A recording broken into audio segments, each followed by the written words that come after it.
মানসিকভাবে আমি তো চাই রিটায়ার হব। বিজেপি হয়ে আর দাঁড়াবে। কেউ বিক্ষুব্ধ, কেউ চাইছেন রাজনীতি থেকে অবসর নিতে। আর ভোট যখন সামনে তখন এক একজনের মুখে শোনা গেল ইঙ্গিতপূর্ণ মন্তব্য। শনিবার ছিল বিধানসভার অধিবেশনের শেষ দিন। এদিন বিধানসভায় এসে তৃণমূলের 3 বারের বিধায়ক চিরঞ্জিত চক্রবর্তী জানালেন তার মনের কথা।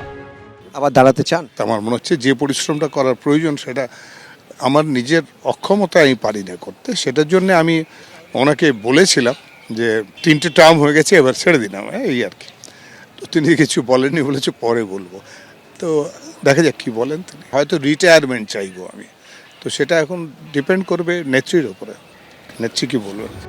চিরঞ্জিত বাংলা ছবির বড় নাম, এরই সঙ্গে তিনি বারাসতের 3 বারের তৃণমূল বিধায়কও। তিনি কিনা রাজনীতি থেকে সরে যেতে চাইছেন। একই কথা এবারও বলবো, তাই আমি অন্য জায়গাতে স্যাটিসফাইড বেশি হই ফিল্মে, কাজেই ফিল্মটাতেই থাকতে চাই আমি।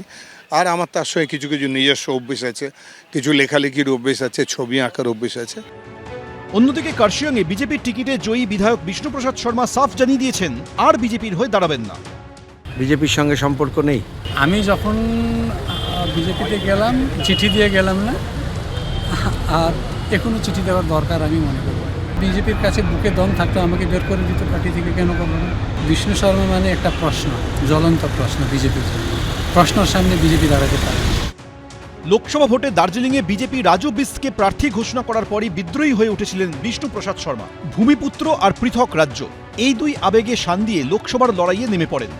নির্দল হিসেবে ভোটেও দাঁড়ান, কিন্তু বিজেপি প্রার্থীর কাছেই হেরে যান তিনি। শনিবার বিধানসভায় এসে তিনি বিজেপিকে তীব্র আক্রমণ শানালেন। এখানে এসে দেখলাম যে মিথ্যা বেশি চলে, হ্যাঁ, জুমলা পলিটিক্স বেশি চলে, আর জুমলা পলিটিক্সের উপরে আমি আর বিশ্বাস করি না। বিজেপি জুমলা পলিটিক্স করে? হ্যাঁ, জুমলা পলিটিক্স করে। ম্যানিফেস্টো দেখি কী লিখেছিল, কী করলো, ওই জুমলা কত বছর ধরে 4টা এমপি দিয়ে দিলাম, আর জুমলা পলিটিক্সের উপরে আমি বিশ্বাস করি না। ওটা আমরা কথা বলে নেব। ওনার অবস্থান কি আগেও জানা ছিল, এখনো জানা আছে, ভবিষ্যতেও আপনাদের থাকবে। এখন দেখার বিধানসভা ভোটে কোন ভূমিকায় দেখা যায় 2 বিধায়ককে। উজ্জ্বল মুখোপাধ্যায়, সৌমিত্র রায়, শিবাশিস মৌলিক, এবিপি আনন্দ। এ যেন বিধানসভায় উলটপুরাণ। বাজেট অধিবেশনের শেষ দিনে নাটকীয় টানাপোড়েন। এতদিন যে অভিযোগ শোনা যেত বিরোধীদের মুখে, এবার সেই একই সুর শোনা গেল তৃণমূলের বর্ষিয়ান বিধায়ক ও মন্ত্রীর গলায়। বিধানসভার অধিবেশনে বক্তব্য রাখার সময় তার মাইক্রোফোন বন্ধ করে দেওয়ার অভিযোগ তুললেন খোদ পরিষদীয় মন্ত্রী ও তৃণমূল বিধায়ক Sovandeb Chattopadhyay.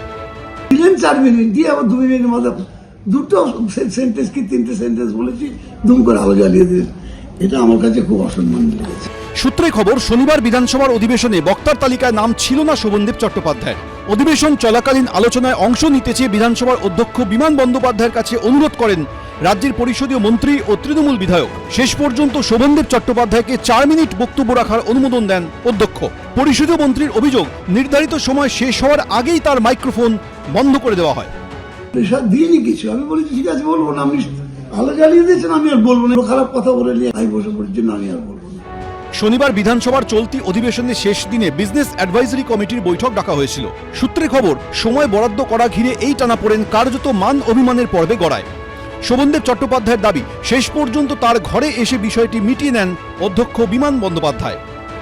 Senior most MLA এবং পরিষদীয় মন্ত্রীও বটে, উনি একটু তো ধৈর্য নিয়ে কাজ করতে পারতেন। উনি যেমন স্পিকার, আমিও তো পরিষদীয় মন্ত্রী।